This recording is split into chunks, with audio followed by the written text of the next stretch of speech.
We're going to devote our energies to sports and gardening, all the cultural pursuits as far as they're concerned. In fact, we're going to put the goons to sleep. Meanwhile, we dig.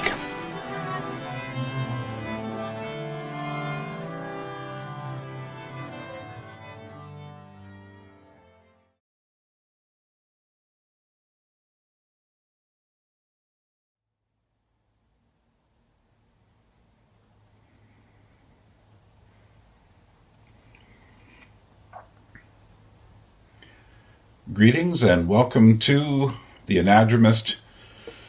This is Byrne Power in Tbilisi, Georgia.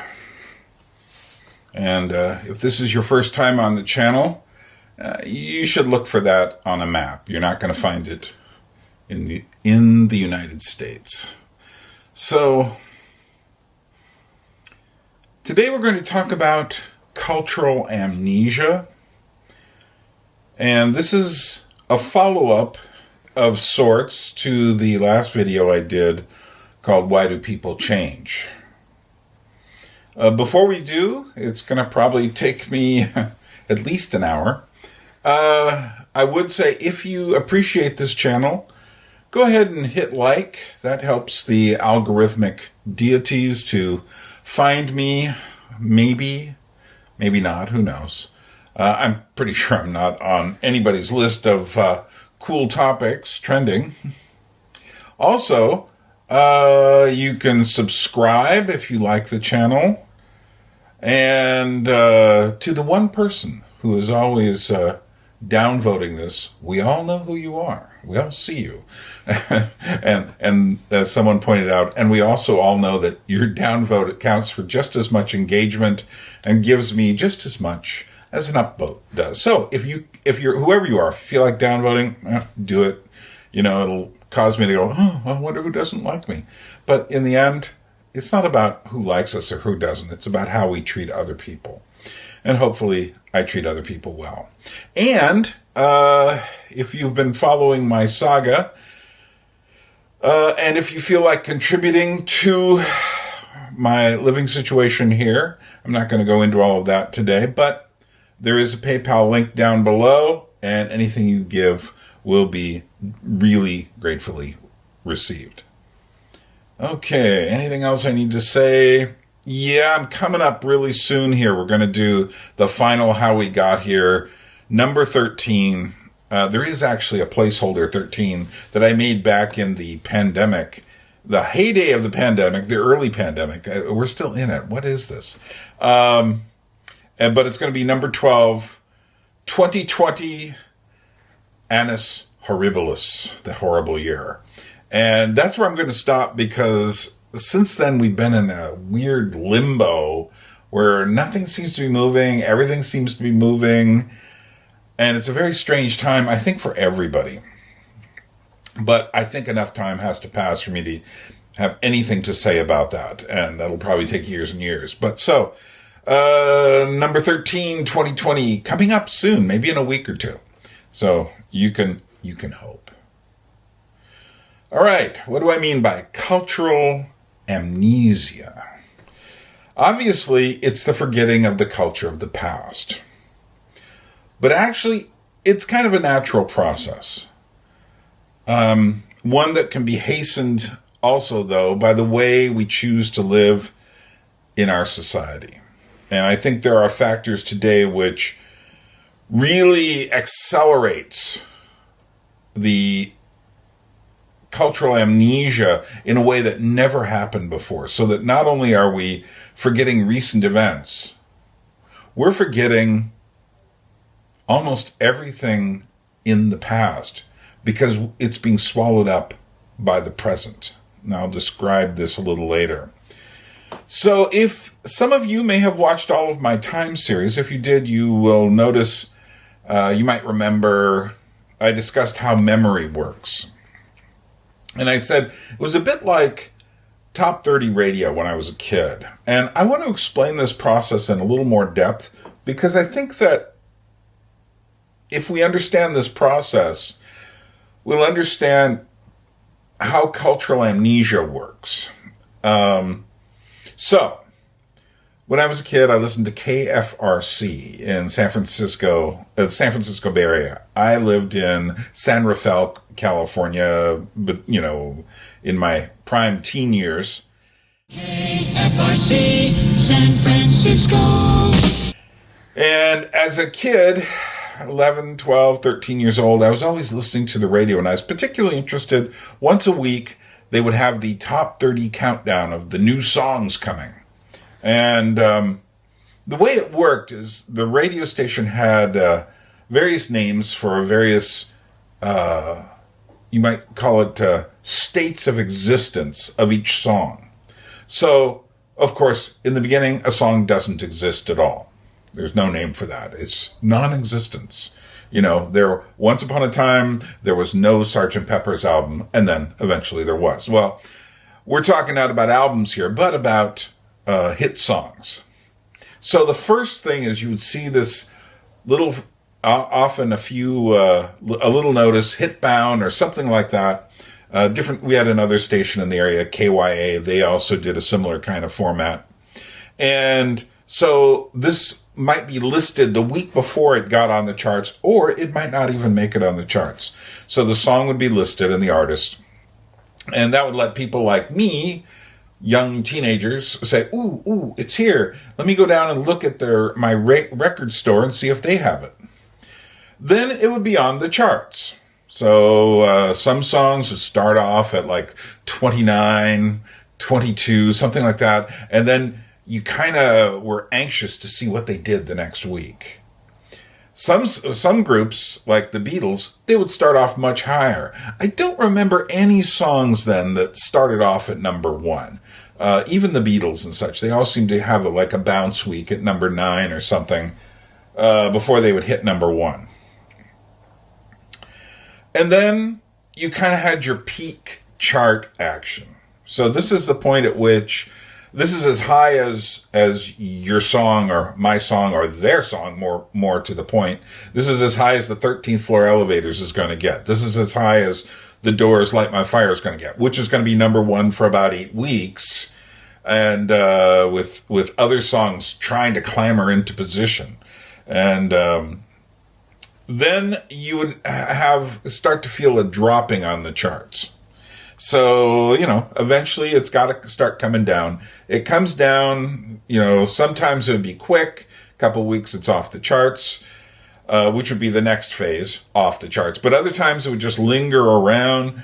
On the Billboard album charts, Pink Floyd's Dark Side of the Moon lingered on for, I meant to look this up and I forgot, an unbelievable amount of years since they have a top 200 charts. It stayed on the top 200 charts for, I believe, 10 years? That's how long it stayed in the kind of cultural zeitgeist before finally tapering off, and everyone knows that album to this day. Or you should.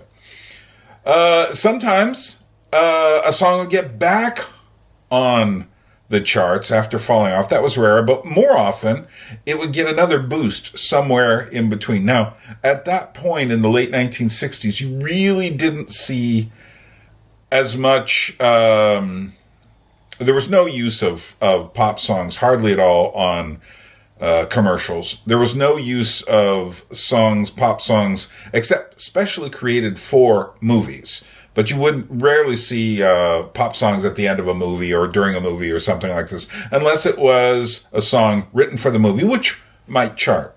But in the case of Light My Fire by the Doors, what they did was they realized, that song on the other side, The Crystal Ship, that's a really good song too. And the DJ started flipping it over and playing that. And so that kept it buoyant for quite a while. I mean, that was a big hit in the summer of 67. So then eventually it was off the charts for good. And with a few exceptions, never to return. One of those exceptions was, I think in our San Francisco Bay Area, we had the song Get Together by the Youngbloods. Come on, that's the one. Come on, people, smile on your brothers. Everybody get together, try to love one another. That originally came on and, did a little middling chart action and fell off after a few weeks. in, I think it was 67, 68. And then in 69, it came back again and was a number one hit. Extremely rare for something like that to happen. But essentially it would fall off, and then they would just stop playing it. And they made it a rule to stop playing, once it was off the charts, just stopped hearing it for a while, which is good. Because things need to go into dormition. They need to... basically, you need to stop hearing things for a while.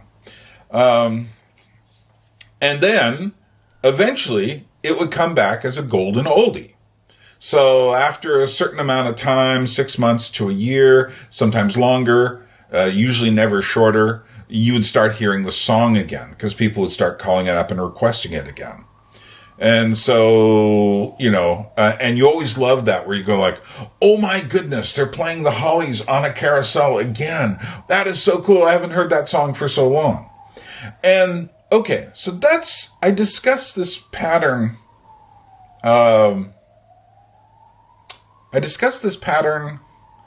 in my Time series. But there's more to it, and the more to it is very important. So essentially what happens is that later, songs like this would end up on radio programs that might show up years down the road, but eventually they created these radio channels just for what was now called classic rock. So if you were driving around and listening to the radio in 1983, you would hear classic rock channels. 1989, classic rock channels. And they would be playing songs from the 60s and 70s. And they started off playing some from the 50s, but eventually they dropped the 50s entirely. And people said, no, for me, classic rock is, the Beatles and the Rolling Stones and the Doors and Procol Harum and the Moody Blues and, the Archies singing Sugar Sugar, but it was also Stevie Wonder and Otis Redding and Aretha Franklin, and it went up to about disco music. And so they had this kind of plan. As time shifted, so did what was considered classic and what wasn't. One thing that wasn't considered classic for a long time was anything that was punk or new wave related. It would take a long time to incorporate those songs. But then an interesting thing happens. Now, the way it works on these channels, and you also find these channels on satellite radio channels today, is that they have a rotation. The rotation is the songs they play. Now, you're not going to, for instance, yes, you can choose from all of the old hits, and that's an important word. It's not the other album cuts. The Byrds may have 10 albums as a group, but you're only going to play about 10 songs altogether from their albums. So that means there's all this other stuff they would never play. But anyway, out of the hits, and even there they were very selective, maybe about 5 songs would get on rotation very often. But the point is, you wouldn't want, for instance, to have all of the Beatles songs back again at once. Not as a radio station, because it wasn't like they were doing a free-for-all. They would say, okay, let's add this song. Let's add this song. Let's take out this song. Okay, we're going to add Paperback Writer by the Beatles, but we're going to take out Goodbye Yellow Brick Road by Elton John. We're going to add, Walk, Don't Run by the Ventures, but we're going to take out, Stevie Wonder's Superstition. So that's how it would work. And in this, there were certain songs that never got on. I mentioned album cuts, but also the minor hits.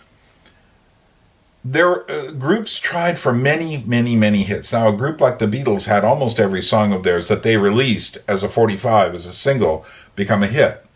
But even the Rolling Stones didn't have that much luck doing that.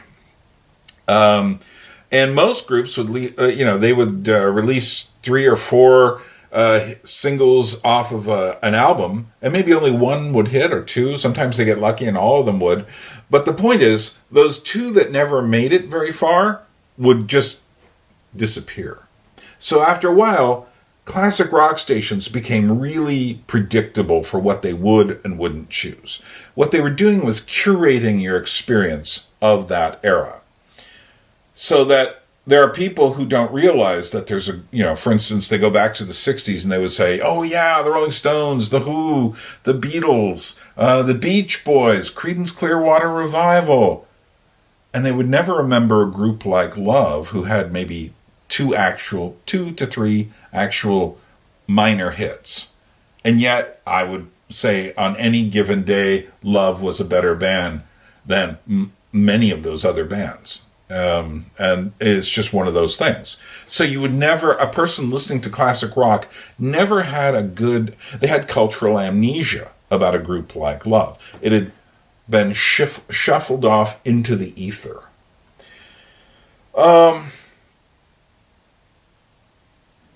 Now, what's interesting is that classic rock then becomes the province of older people, of boomers, of Gen Xers. And millennials stop listening to that kind of thing. For one thing, the way they listen to things changes. And, of course, the Gen Zers, whatever they are, Zoomers, they don't listen to that stuff at all. And feel insulted if someone says the music back in the 60s was better.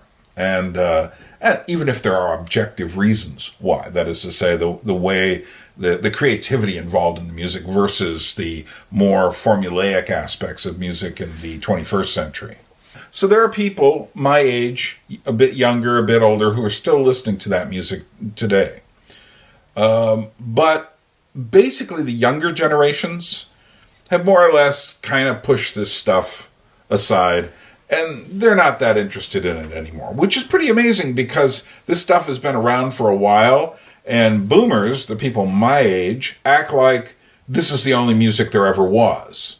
And I remember in the 90s, I was discovering all this great music from the 90s, and I knew people my age who just wouldn't listen to it. And these people jumped off the boat of culture a long time ago. I remember when Kurt Cobain shot himself, so many people who were roughly my age at the time didn't understand what the fuss was about. To which I'm sitting there going like, really? One of the most important musicians of his time who represented so much to your children, you have no idea why this person is important? Interesting. He was on the cover of like Newsweek magazine for his death. Did that mean anything to you? A little. But people tend to go with their cohort. You know, I think there are less people in any given generation that are really involved with the ins and outs of the culture as it flows, as much as they get kind of an imprisoned view in their mind. Now, some things remain. The Beatles are a good example of the music that remains. We still listen to the Beatles today. Many people listen to their music. Although what's interesting is they've kind of been pushed back into the children's nursery, much in the way Alice in Wonderland is still there. That is to say, not that everybody will have Beatles records for their children or anything like that, but nevertheless, we tend to look at it, it's like Penny Lane. Oh, that's kind of like a children's song. Eleanor Rigby. That's an odd song. Oh, wait a minute. I Am the Walrus. Ooh, wouldn't that make a fun children's song? Which is really bizarre when you stop and think about what these songs are actually about. But then again, what is Alice in Wonderland actually about? You see what I'm saying? That we tend to push some things back into the nursery and say, oh, this is kind of for kids. And that's kind of what's happened to the Beatles, since their career effectively stopped in 1970, and certainly there was no more hope for a Beatles reunion after 1980 when John Lennon was assassinated. Although people tend, what was it? I saw once about 10 years ago or so, someone was asking younger, like teenagers, if they knew anything about Paul McCartney, and they said, yeah, he's just this old guy who sings. And they were asked, do you know what group he was in? And many of them would go, I don't know. So that was 10 years ago. I mean, today it's like, I'm sure he's just a very old guy who sings. Yet, what's interesting about this is Now then there's a group like the Rolling Stones who actually continue, well, at least up until the death of Charlie Watts this year, continue to go on tour and have done so ever since the 60s. I mean, they started in the very early 60s. It's hard to imagine how many years have they been on the road. Let's see, 60s, 70s, 80s, 90s, aughts, teens. 60 years they've been out there. It's just ridiculous. And here's what's interesting. And because they keep going out on the road, they're just seen as these kind of old war horses that are, it's like your parents will say, I should take you to see the Rolling Stones. But they are a pale reflection of their insanity during the 60s and 70s. And, it's hard to see why they were so dangerous until you go back and listen to songs like Stray Cat Blues or something like that. And then you go, oh, that's like a cup of coffee in the face. That's like, whoa, okay, these guys were kind of weird. They were intense. Certainly, they would never make it in today's climate as young musicians. So, but this is a natural process. The way cultural products age. And I'm using this radio metaphor and music metaphor because it shows you the kind of all the different stages that can occur in cultural production. Because basically, if everything stayed current, there'd be no room to move culturally. And at the same time, there's a problem here as well. Less complex cultures have a way of keeping their memory alive. For instance, West African tribes have the griots. There are the bards that used to be, the poetic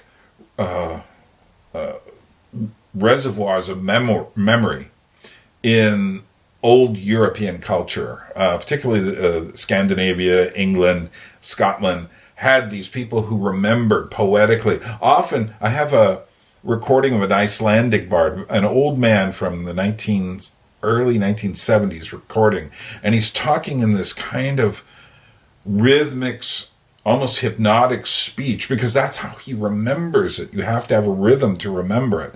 And so I would say that also education in general is what is supposed to link us to the past. And education isn't doing that in the same way anymore. What's happening is education is now saying the past was poisoned and we are superior to the past. Now, in a way, that's always been the modern idea. But in the modern age, and let's call that briefly from the Renaissance up until, we'll say, the 1970s, in the modern period, there was a use of the past. That is, say, you would look into the past, find new sources of inspiration, and build it into something new. So whether it was classical Greece and Rome, or the Middle Ages, or the cowboy and Indian period, or the Wild West, whether it was, looking back at Moby Dick, Bob Dylan evidently was a big Moby Dick fan, which is where he got a lot of his way of putting all this imagery together, from the biblical to the scientific to the poetic, and just meshing it all up. And Moby Dick was a huge influence on him. It's like looking back at the past. By the time you get to the punks in the late 70s, they're looking at the early 60s. By the time you get to the 90s, they're looking at the 70s. By the late 90s, they're kind of swallowing their tail as an Ouroboros. And that's where we are. We've been in that Ouroboros ever since. It's kind of like that the modern era ends when you no longer look at the past, and our technology keeps us looking in at the moment, at the present. And so we think our movies are better than the movies of the past, which is a farcical statement, if ever there was one. We do have a few good movies, and we also have an awful lot of junk. And more importantly, we have a lot of stuff trying to push messages at us that say basically, we now understand things better than anyone did in the past, which even in the height of the modern era was not something that someone would say about the past. They would always say, oh, we can learn from, Sophocles and Euripides. We can learn from Caesar. We can learn from Machiavelli. We can learn from Martin Luther. We can learn from, Pascal. We can learn from Einstein. Whereas today, you rarely hear anyone refer to the people of the past as someone to learn from, because we think we've transcended them with our ideas about oppression and anti-racism and being woke, all the different modern social justice movements have essentially turned the past into a real graveyard. Not for me, but for many people. And I'm sure not for those of you watching this, because I think that's why you're at this channel, is because I'm sitting there pulling stuff out of the past going like, hey, what about this? Don't forget this. Actually, in Georgia here, they do education pretty well. And that is to say, they train people to learn about their own culture's history. And they don't turn it into the kind of nightmare that American education does about American history.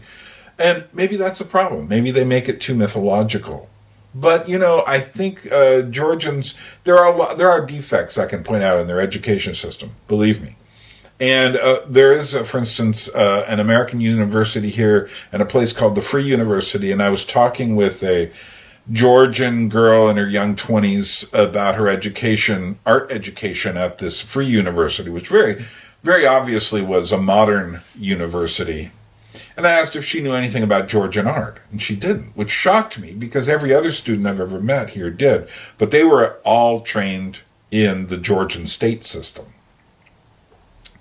But the point is that some cultures are better than others at keeping the cultural memory alive. And I think keeping the cultural memory alive is one of the functions of any society. Because without it, for instance, you have to stand on the shoulders of the people before you to see more. And in fact, that is how Western society got to its greatest achievements. And I'm not going to list all of them, but there are quite a few. The fact that Western society also had corruptions in the heart of it, well, name me a culture that doesn't, please. You see what I'm saying? Then there are even longer processes of rediscoveries of forgotten greats. So Johann Sebastian Bach dies in the middle of the 18th century. It's not for about 100 years after that he's actually, I think it was Brahms that rediscovers him and starts telling people, hey, Bach, this guy is the best. How have we forgotten him? Something similar happened with Herman Melville's Moby Dick. When it came out, a few people read it. It was basically ignored. A lot of people thought it was ridiculous. It wasn't considered his best work. Later, beginning of the 20th century, about 70, 80 years later, it was considered the American masterpiece, basically. I mean, if you read Moby Dick, some people have called it the great American novel. And believe me, it is one heck of a novel, but it's also an experimental novel. I mean, he's got this Shakespearean biblical language going through the characters. He's got the most unusual collection of figures ever assembled on this whaling ship. He's got the image of the white whale, all this stuff moving, Ahab, this fierce character trying to destroy the white whale. It's an incredible story, but in between there, he's got chapters about how whales blubber is cooked, or I think the great chapter is called "The Whiteness of the Whale." That's a brilliant chapter about the color white and the whale. Just amazing.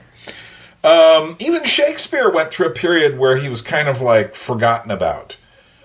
And then there are the more obscure. For instance, When Nick Drake released his albums in the late 60s, early 70s, nobody bought them. I mean, literally, it was just a handful of people. And he got so depressed that he killed himself. Later, people started saying, hey, wait a second. These are really great albums. Why have we forgotten them? Franz Kafka, so obscure that all his work was not published in his lifetime. I think there may have been one or two little pieces here. But basically, his great work, Metamorphoses and Penal Colony and The Trial, was not published until he died. Although he used to read this stuff to his friends, and he would crack them up with descriptions of a guy turning into a cockroach, which we would later see as a nightmare. The Czechs, gotta love them. Puppetry. One of the reasons I love puppetry is because to really understand puppetry is to understand something really obscure that has one of the richest histories you can possibly imagine. I mean, just the words I know from puppetry alone. The name of the first puppeteer who ever existed that we know the name of was Captain Pod.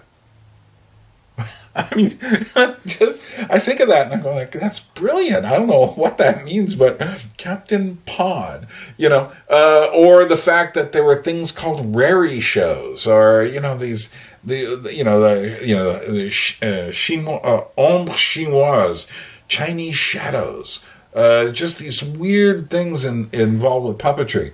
I mean, anyone who thinks puppetry is the Muppets, I would invite you to really look at what puppetry is. And I've got a couple lectures about puppetry here somewhere on the channel. But the point is that these things, the things of any given period, which weren't the hits, there's a lot of gold in there. That's why I mentioned the group Love earlier. Love was not a huge band in the 1960s. But, oh my, the music they made was pretty incredible. And then, here's one of the most interesting things. There are people in any given age who are extremely popular artists, were number one on the charts, or, the big movie stars of their day, or, the big best-selling authors. And we don't even remember their names today, which I think is an important thing to realize. And when I look particularly at the music of the last 10 to 15 years, I realize how little of it anybody in the future is going to remember. Because, like I say, it is formulaic.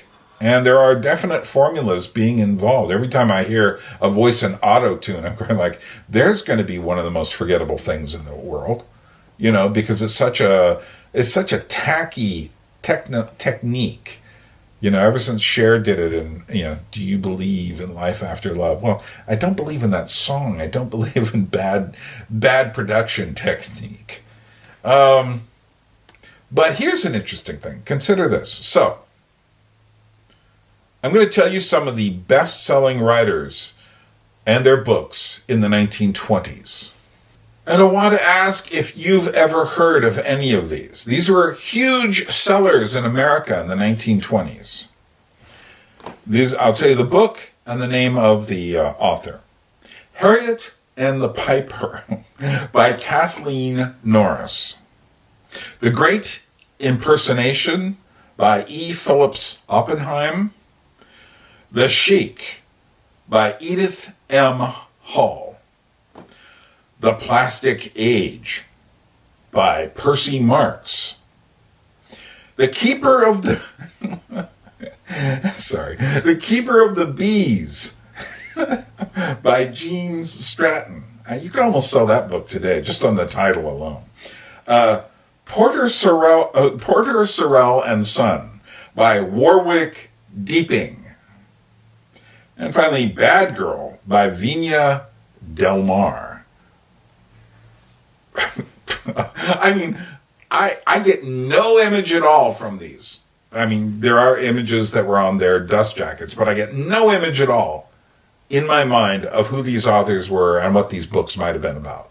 Just absolute, and they were all huge sellers in the 1920s in America. And they've all just simply vanished. And very possibly for good reason. But here's the thing.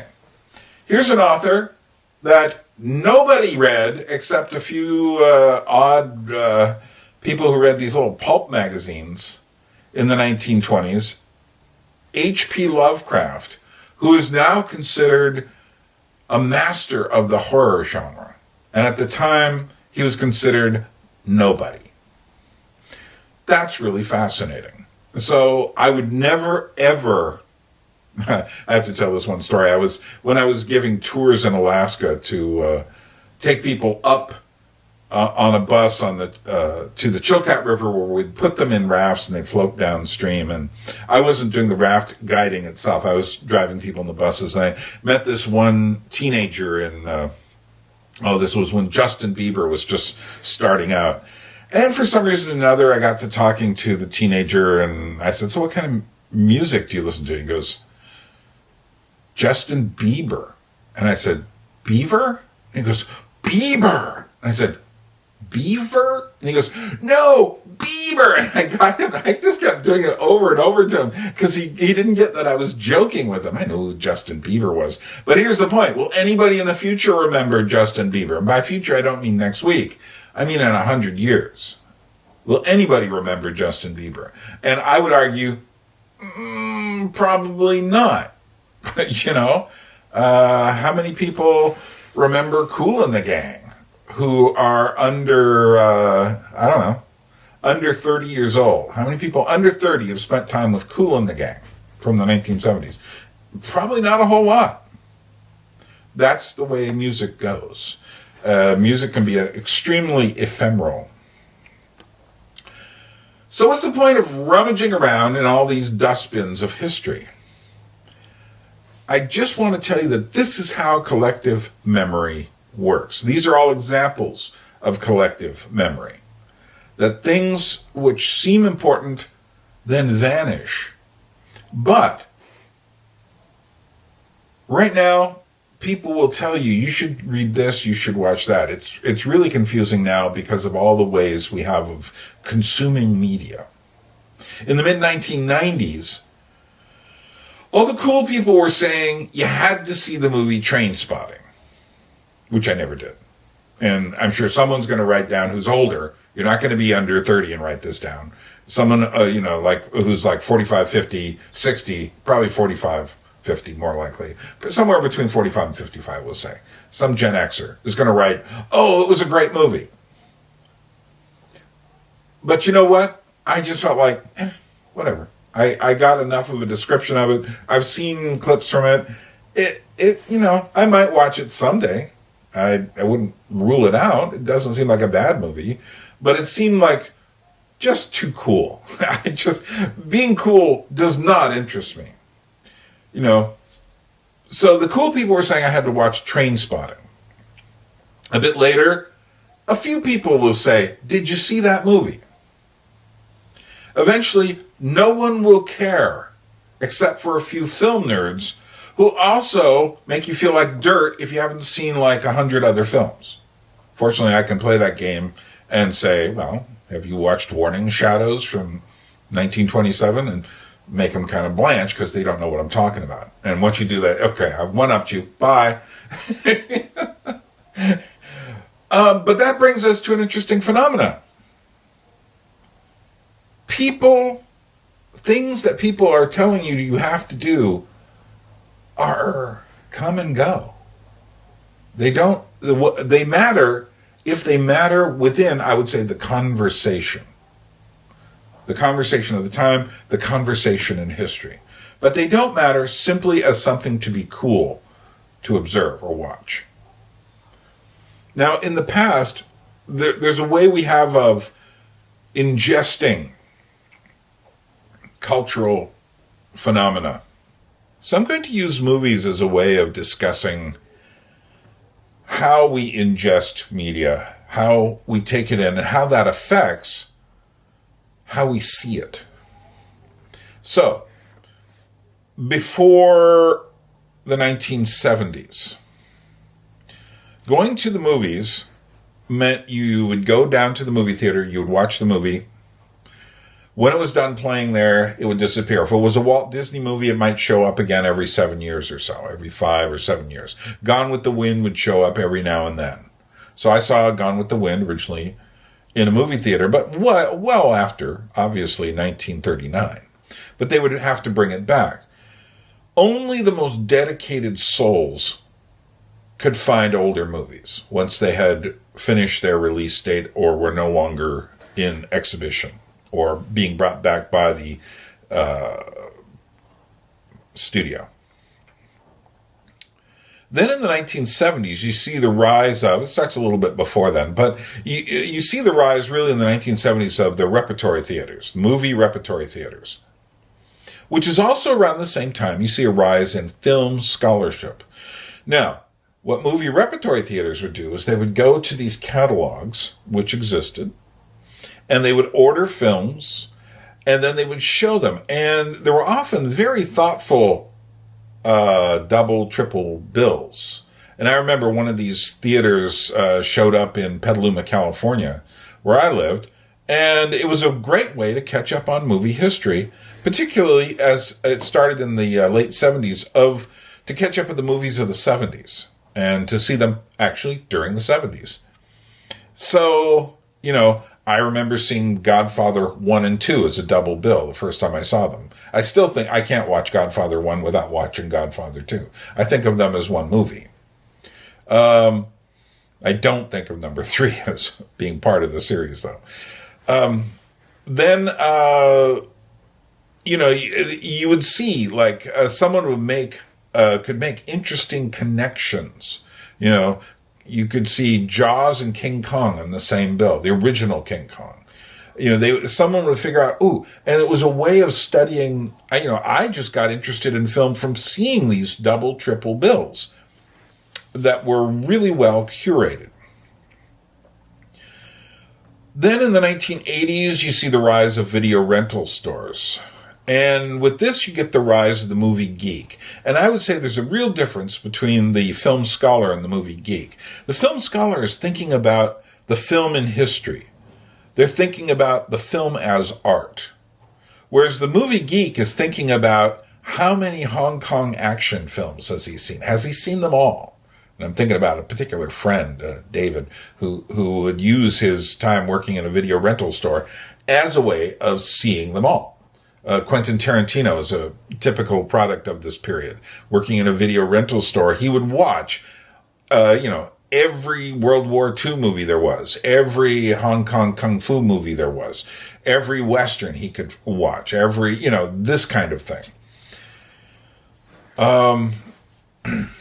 Also, now this was all VHS, and VHS is kind of a degrading medium. I briefly had a video rental store in Alaska in the early 90s, and it was all VHS. And the reason I rented them is because I realized, these are all going to fall apart anyway, so I might as well share them with people. Later, DVDs and Blu-rays came out, and I quit the store when I realized it was shifting to DVDs, because I said, these are a more permanent medium, and they can get really screwed up in the wrong hands, so I'm not going to rent these. But what's interesting about DVDs is that now you've got the rise of special features and on-the-set documentaries. Now, what's interesting about that is that this creates another kind of, it could be considered a cross between the geek of the 80s, film geek of the 80s, film nerd, and the film scholar of the 60s and 70s. Because you have a person now who can watch all of these special features and learn a lot about filmmaking from it. And also, I have to confess, I spent time with all of the special features on the extended length Lord of the Rings series. I did not do the same thing with the extended length Hobbit series because I knew there was no point by that time. Why do I care about how all of these things were filmed? But nevertheless, in the year 2000, it was still pretty novel to see all these extra commentaries and features, and to look for what were really Easter eggs before the word has become bastardized to mean any little something from somewhere else found in a film. At that point, it was like literally looking around the DVD for this thing that's buried there somewhere, an extra film clip or something like that. So, also the Criterion Collection as a company was very instrumental in adding really great special features for the film scholar. I mean, the kinds of documentary material and extra material is not the kind of thing you would find on, say, your Marvel special features on a film. We're talking about stuff that really goes back into the history. So you could say, well, these things are all feeding these needs quite well. Then we came to downloading. Now, downloading means, of course, you download the file onto your computer. And this immediately creates a problem of storage capacity. How much storage capacity do you have? And it creates what was already been created through VHS and even DVD to a lesser degree, but a record and erase mentality. So it basically means like, I'm going to download this, I'm going to watch it, I'm never going to watch this again. I need more space. Zip, it's gone. And then comes streaming. With streaming, there's no record and erase, it's just use and discard.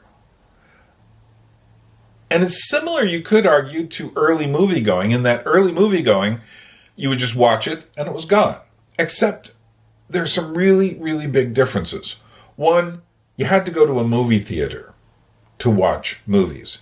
And I would argue that the difference between being in a movie theater and watching something on a screen, particularly watching anything on a screen this big. If you're watching it on a screen this big, I just have one word for you. You're not really watching it. You're watching it just a symbol of it. That's all you're getting. Because that's way too small to get any impact. For instance, I saw, what was it? A Halloween movie, Halloween Kills, a couple days ago. It was cheap. So I went down with coins and paid for my movie. What was it? Like $4 or something, $5 to watch it. And you know what? It was on a big screen. And it packs a punch. I mean, the movie itself, I would never say is a great movie. But it certainly packed its horrific punch in a way it never would on a smaller screen. With a smaller screen, I remember watching the movie Carrie, Brian De Palma's version of the Stephen King story, starring Chrissy Spacek. And I remember the first time I saw it was on a television screen, back when the television screens were all like, what is it, 4x3 or something like that. And so it was this big. But it had to cut things out because really that film is more like a 16:9 aspect ratio. And then in New York City in the 1980s, I went to a repertory theater and saw it there. Just kind of nailed me to the back of my seat, especially the ending part. And that's what's interesting. That the experience in a movie theater is so much different than the experience on a television screen. And like I said, we don't even count the phone. The phone, like I say, if you're watching your movies on a phone, you're not watching movies. You're watching little symbols that they're coming and going. But you're not getting any effect at all. Because a thing on a movie screen is this powerful experience. You can't get away from it. You can't stop it in the middle. You can't answer the phone, or you shouldn't, unless you're an absolute cruel, rude idiot in the middle of your phone and start talking to someone while it's just like you're at the movie theater. Turn your phone off. Sorry, moment of irksomeness. But, in a movie theater, seeing Jaws in a movie theater is how it should be seen. And you should look for that experience whenever you can. If you think you've seen it. I saw the movie King Kong endless times as a kid on television. And then one day in Petaluma, the Plaza Theater was showing King Kong. And I went and watched it. Oh, I tell you, that puppet show was one of the most amazing things I've ever seen. To see the original 1933 King Kong actually standing on a screen 30 feet tall is absolutely fantastic. You know, and ever since then, whatever I've watched has just been kind of a symbol of what I saw on that screen. That blew out all my previous watching of the film, and it stays in my memory as the way the film should be seen. Why am I going on about this? Other differences between movie watching and today's streaming world. Binge watching. Yeah, I've done it. I've watched movie shows and such, but it tends to just be like we're in a candy store eating candy. And you're not getting a full meal. You're just picking and choosing what you want. And there's no saving of the experience for later. Now, I tend to always get a hard copy of the things that are important to me. But more and more people aren't doing that. They're just letting, it's just like, I can't imagine this life just because I'm older. But I know what it's like to watch something on a small screen. And I can't imagine watching this thing as my primary experience of the entertainment any more than I can walking around with something in my ears listening to music, because those are only just shards of the experience. And then we come to YouTube, which makes us ask an even stranger question. What is content? Moving visual, audiovisual content. And we now have an avalanche of content from a universe of sources. And the problem is that in this moment, the present overwhelms us audiovisually. And so it overwhelms any patient consideration of what this material is we're watching. It completely destroys even the near past and makes it impossible to gauge what has value. Now, I say this as someone who obviously is making content, quote unquote, on YouTube. And I say this also as someone who is mindful of the content I make. I want it to have a certain amount of quality in what I say, if not a perfection of what I am actually making. I want it to be something worth watching. Not only that, you will notice that most of my videos are perennial. That is to say, you can watch them in 10 years. You should learn something from them as much as today. I don't want it to be about the now, this. I want you to think about things that have happened, which means you have to decide what you should watch and what you shouldn't. And you have to have ways of ruminating on the things of the past. Without that, we are adrift. And that is precisely where we are. We are adrift in our tribal passions. That is cultural experience in the year 2020. People are just saying, did you see the new Netflix thing? Did you see this new movie? Did you watch this current? You can just get swallowed up in comments about current events. And, I know this myself because I study these things. And at the same time, I have to do things to consciously keep the past alive, to not slide into it. There's really mental cholesterol on YouTube. If you want to watch endless, fashion videos, makeup tutorials, if you're a woman, or hey, who am I to say? This is where we are. If you want to watch, people just talking over and over about sports, if you want to watch people talking over and over, arguing about every movie that comes out, if you want to watch people, it's interesting. There are far more people talking about everything that's happening now than people who are going back into the past, digging it up and trying to understand it. And that's what we need. I mean, you can just spend an entire day doing nothing but watching commentary on current events. Even commentary that's worth watching. And then you throw into it things like Twitter and Facebook, and it's gone. The past is gone. And this is what prompted me to make this video, is that we're moving into a place where the amount of just moving picture content alone out there is oceanic, and there is no way to keep up with anything. Nevertheless, we have to make sense of the world we live in, which includes thinking about the past. Interestingly enough, when I put out my last two How We Got Here videos, 11 and 12, dealing with the aughts and the teens, I had some people who wrote and said to me, or in some manner communicated to me, that, oh, yeah, I'd forgotten all this stuff happened. It seems like so long ago now. And then, on the other hand, I remember one particularly nasty comment that wasn't through YouTube, but through somewhere else that I put the video up. And this person just said, like,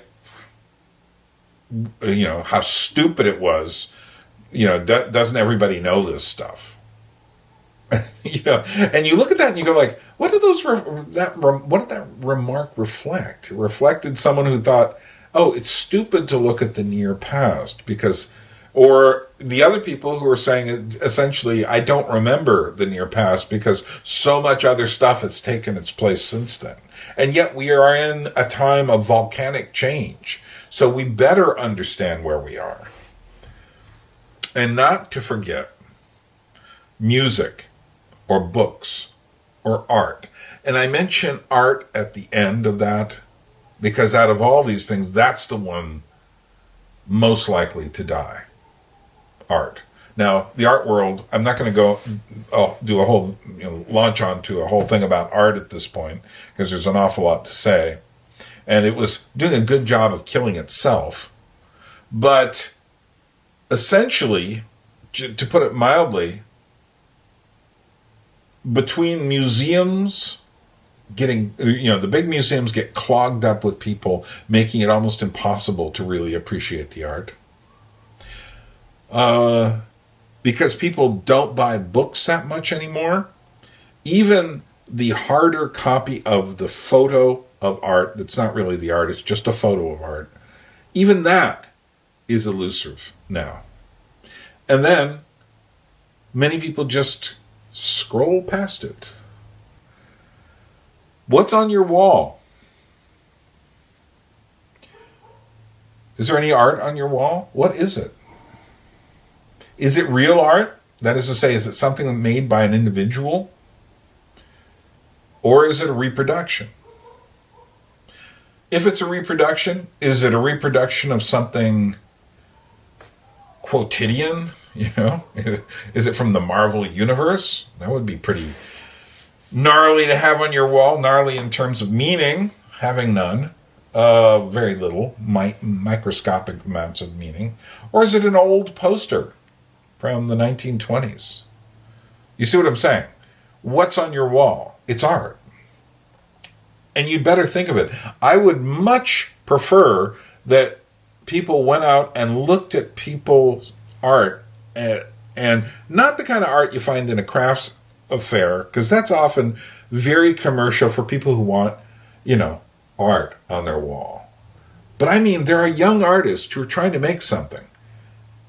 And they're waiting to find a gallery. You're waiting. Maybe you're one of those people. Then you hear, oh, my friend is an art show. Well, I can't afford any of their work. Yeah, you can. If you know any artists, see what they're doing and try to buy it from them before they get their gallery show. It would make their day. If it's good art, you see. That's the thing.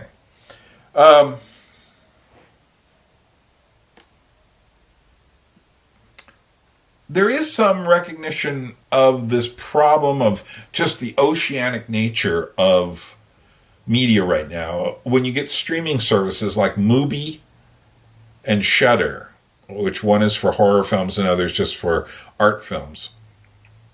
Because they realize there is so much stuff out there. How do you get a curated experience that'll help you find interesting stuff? So these are two very specific things. That does bring us back to the central problem of cultural amnesia, which is exacerbated by the selections, the curated selections of our main sources of cultural products. Take television or movies again. Everything is getting remade. But now things aren't simply getting remakes, they're getting politically correct versions of the past. They feature woke storylines and mandatory diversity casts, even for historical dramas that would not have had such casts. Like, for instance, imagine a mandatory diversity casting for, a historical recreation of Jane Austen's world. Now, had this been the 1990s, that's precisely what we would see. We would see Sense and Sensibility and Pride and Prejudice with diversity casts. I'd much rather see them with zombies, which we did see, than with diversity casts, because now there's going to be hints of lesbianism, and there's going to be, you're going to have a Jamaican servant, and you're going to have always someone of some sort of ethnicity we're not really sure of. Pick one, you're just going to throw these people in where they don't belong because they would never have been there. This was not our world. This is their world. And it's very clear how those worlds were. They aren't like our world at all. And if we're going to recreate the past, we have to recreate it in such a way as to be faithful to that past. Consider the following films that have come out in recent years. Ammonite, Portrait of a Lady on Fire, Carol, The Favorite, Colette. What do they have all in common? Well, in fact, there's a new genre name for these things. They're called lesbian period pieces. They're artsy costume dramas, almost always involving straight white actresses playing essentially to the Jane Austen crowd, to the point that there's even woke criticism of these films that they don't have enough POC in them, people of color. But nevertheless, they are politically correct themselves. But what this does is to reinterpret the past in a way that has almost nothing to do with what the past actually was.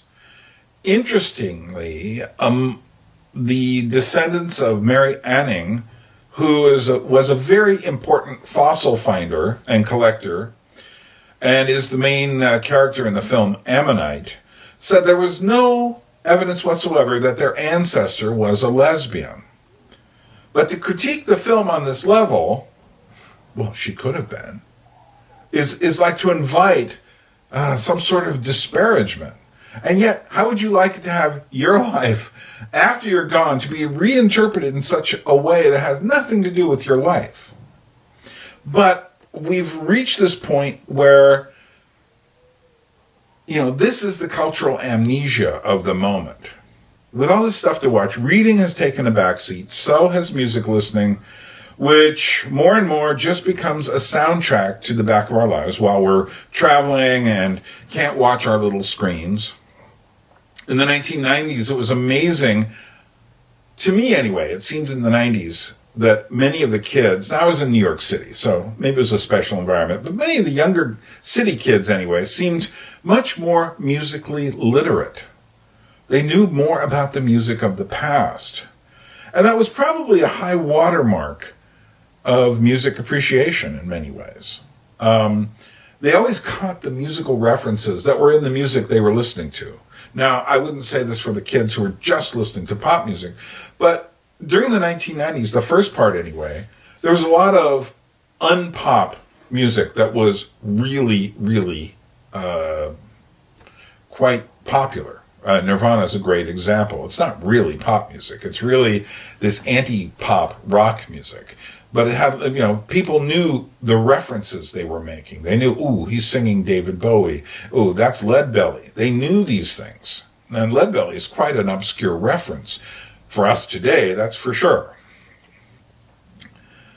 But the invention of file sharing, then downloading, then streaming, changed everything, making it more like picking out different candies instead of getting a full meal, as I've said. Obviously, there are still people who collect music, films, even buy and read books. But I wonder what their average age is today. Time spent online puts everything into the category of now. And that does not help to put any sort of coherent picture of the past into any semblance of reality. So that if you think that you're watching period dramas made in the last 5 years, that these things represent anything in the past. I mean, Hollywood's always had this problem. But now it's gone one step further in recreating the past in the mold of the present, to the degree that we're taking our social justice fixations and putting it on periods in the past where these things would have been absolutely foreign, and then we think we understand the past, to which the obvious answer is we don't. It makes history, real history, seem strange to us. Now, one thing I've noticed is that historians, people who really study the past, always understand that these things are much more complicated than they seem. No matter what their actual political feelings are, I think historians generally understand that history has a lot of nuance. Things were never as simple as we make them out to be. Nevertheless, I think we're in danger of losing a sense of our past and a sense of history, of this cultural amnesia. I mean, take something like the Vietnam War. If you were alive and conscious in the late 60s, early 70s, it was something everybody had to think about. You couldn't be neutral. I was just a kid, and I couldn't be neutral about it. I had to think about it. And I went back and forth. It wasn't like there was just one opinion going around. It wasn't like the news media just said, it wasn't like the news media was in 2020, which basically said there's only one opinion you can have. Back then, there were quite a few opinions you could have on the Vietnam War. But then it ended. 75, it was completely over. And in the late 70s, early 80s, it was still something people thought about. In 1982, the Vietnam Memorial was unveiled in Washington, D.C. Bruce Springsteen sang about Vietnam vets in his Born in the USA album. In 1985, there was a Vietnam ticker tape parade in New York City. A little bit later, you'd be looking and you'd go like, why is that guy homeless? He goes, oh, he's a Vietnam vet. And eventually this revival of thinking about Vietnam faded into the background itself. So that by the late 90s, most high school students in America had no idea what it even was. And the fact that it was the first war America lost, I say first war, at that point it was the only war. The fact that it was the first war America ever lost didn't help either.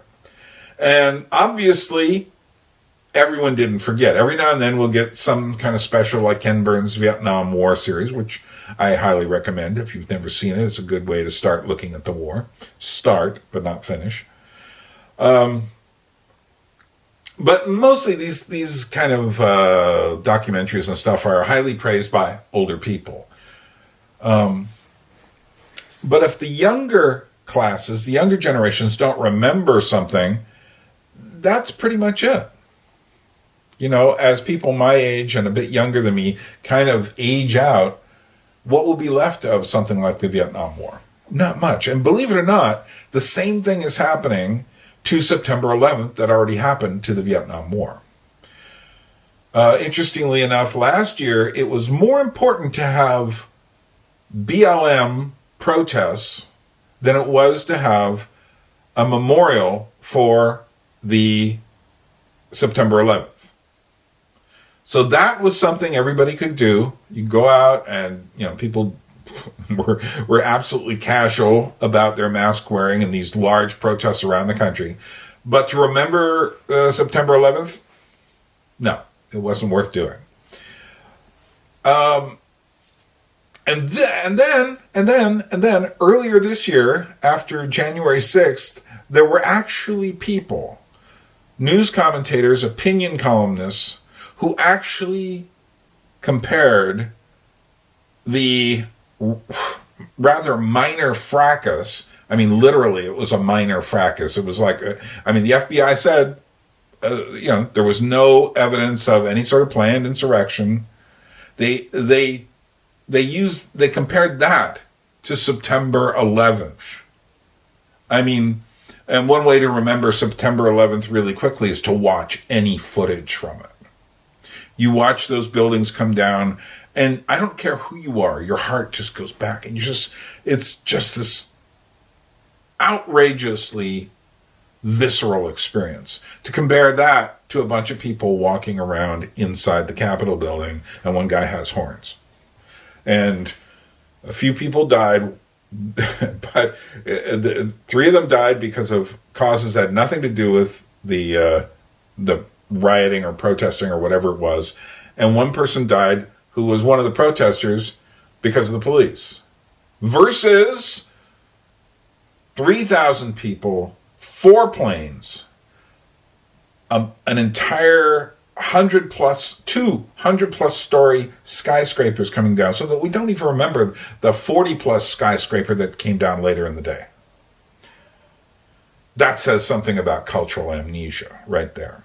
And I would imagine, interestingly enough, Kennedy's death sticks around in a way that's different. But again, as the boomer generation and my generation kind of fade from the scene, it'll be interesting to see how that fades off. And yet, World War II right now has already become something archaic. It's like, I think World War II is, for younger generations today, as distant as the Middle Ages. And what's really ironic is that for many people today, this is the worst period in history. I think the 60s was much worse than today. And I was alive in the 60s, and I'm alive today. This is an interesting period. But where are the endless deaths? I mean, there are deaths of COVID, yeah. And interestingly enough, World War I has so much disappeared that when we went to make a 100-year anniversary of the war, in America at least, it was like a non-event. I mean, we only lost, I don't know, what was it, 50, 100,000 people, something, 50,000, 100,000. It was, that's not minor. But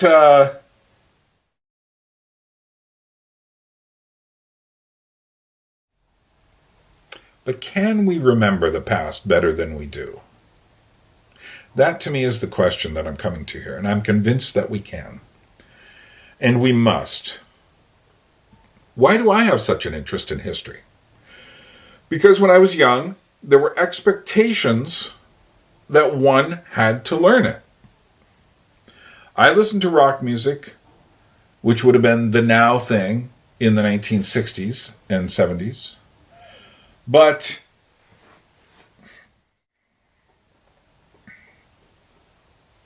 even my local radio station, KFRC, had a weekend-long program once about the history of rock and roll.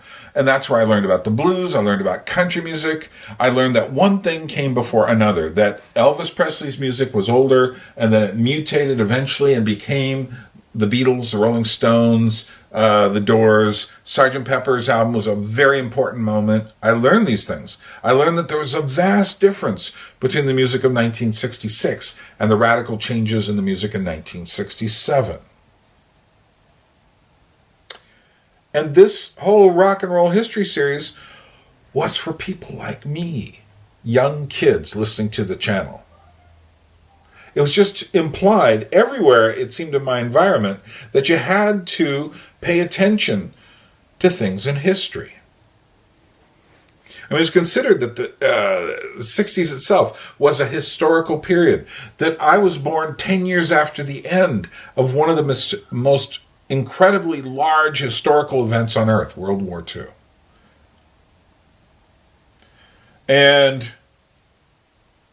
I remember that there was a television documentary about film, and I remember cheering as a 12-year-old when they had King Kong on there and big bug-eyed creatures from the 1950s and aliens. And I remember John Barrymore. I still can't find this thing, but I remember him scaring me. It wasn't a horror thing, but I remember just the presence of John Barrymore from the past. And I've since seen John Barrymore movies, and now I understand why that had an effect. And then there was Leonard Bernstein on television doing young people's concerts and explaining why is it that before I was 13 years old, I knew who Beethoven was. I knew who Bach was. I knew enough to go down to my public library and to pull out, I actually went and bought it later in life, pull out an edition of Beethoven's Ninth Symphony conducted by Leopold Stokowski, and I knew enough to put that on and to listen to it, and I was stunned by how amazing it was. But I also knew enough to go start buying blues records and to listen to people like Howlin' Wolf and Muddy Waters. That's what that history of rock and roll thing did for me. And the more I went on, the more I realized this music was important. I need to listen to it. I need to understand where it came from. I remember things like classic comics, which had they had the Frankenstein, Mary Shelley's Frankenstein as a classic comic, which looked nothing at all. The artwork looked nothing at all like the Boris Karloff Frankenstein on Universal Studios version of it. But they had Crime and Punishment by Dostoevsky. Years later, I realized they only did the first part of the story. But they had Crime and Punishment by Dostoevsky as a classic comic. And they had all these other classics that were there as comics. I remember going down to the young persons section in my library and pulling out all the Oz books and reading them before I was 12. But I also knew I didn't get stuck there. I knew I had to eventually make my way up to Shakespeare and Moby Dick. And this was all just in the atmosphere. And I think it wasn't just me as a curious kid. If anyone else is around my age, you recognize everything I just said. This was in the environment. It was in the environment that it was important, that the past was important. It was part of being an American, part of growing up, that you became mature and you learned more about things as you did. And my big question for the people of today is, interestingly, when Harry Potter came out, there were all these people who were of older generations who looked at it and, maybe Harry Potter wasn't their thing, but they looked and they said, oh, that's really good that young people are reading today.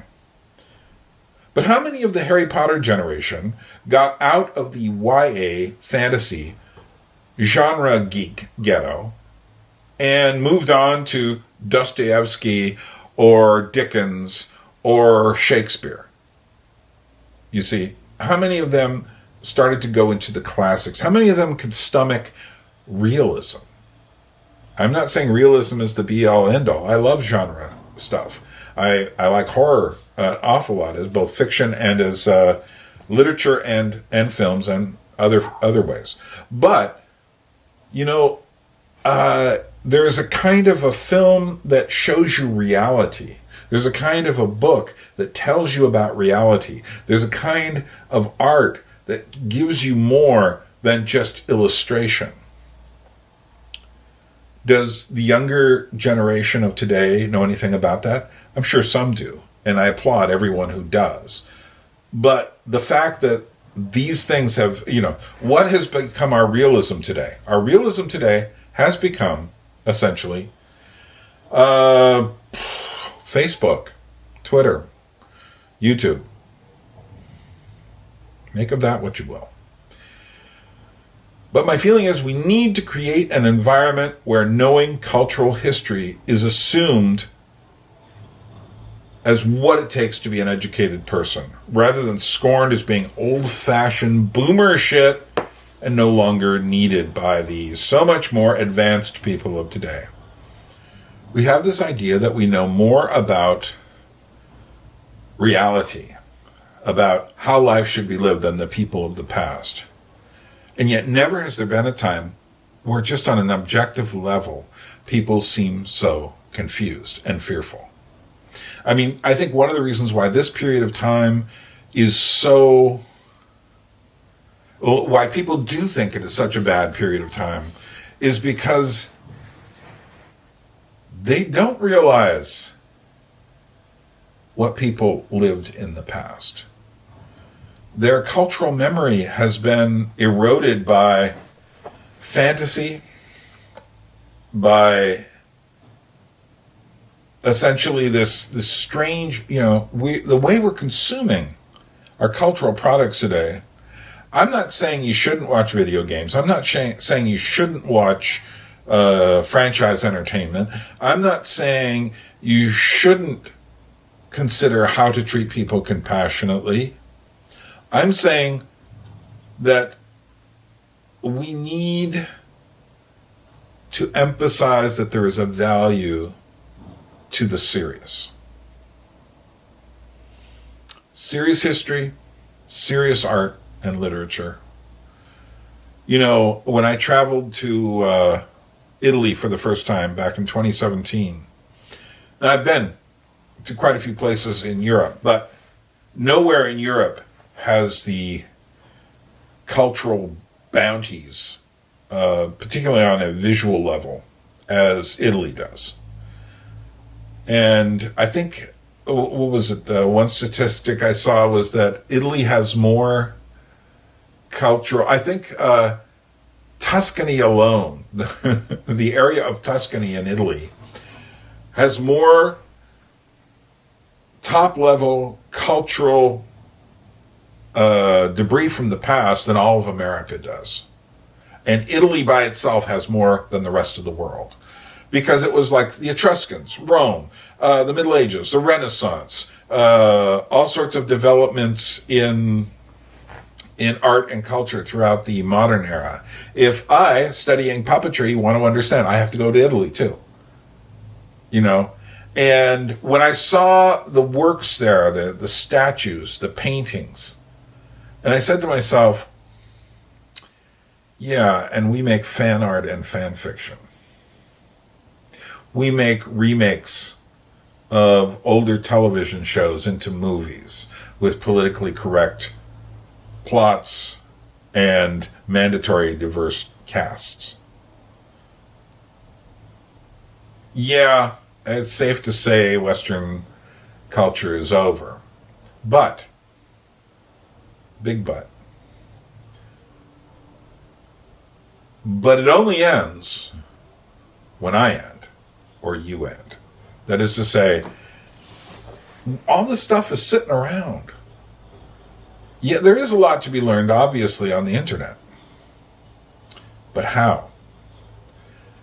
How does one square that with reality? How does one cease to become obsessed with identity and start to become more concerned with history? Because the truth is, if you don't have a history, you don't have an identity. And you're going to, the two go together. So people who are sitting there trying to tell us who they are, and if they have no history, they have no identity. They're just floating in space. They don't exist. Which is what makes them so desperate. But I think there is a lot more to say about cultural amnesia. I've just hit the surface here. Well, what is the word for mass cultural amnesia?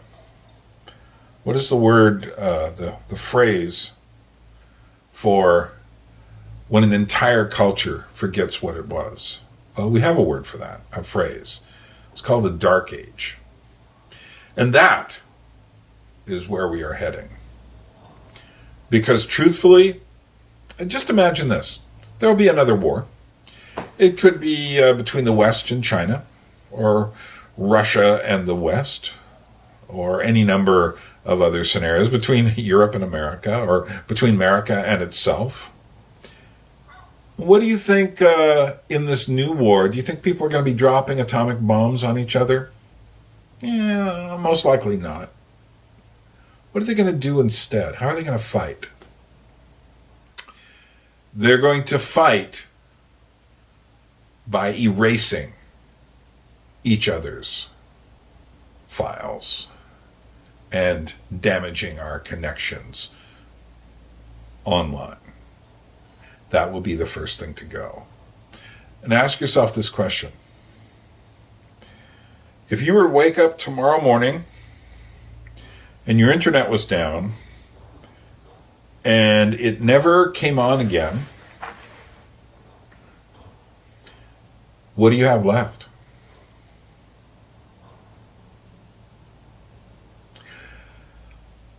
Yeah, I'll leave us on that chipper note.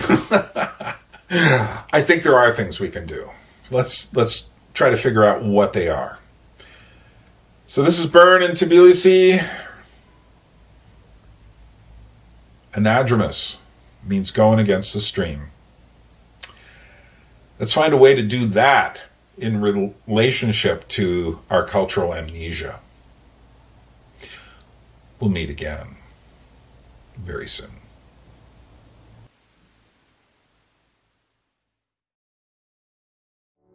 A people without history is not redeemed from time. For history is a pattern of timeless moments.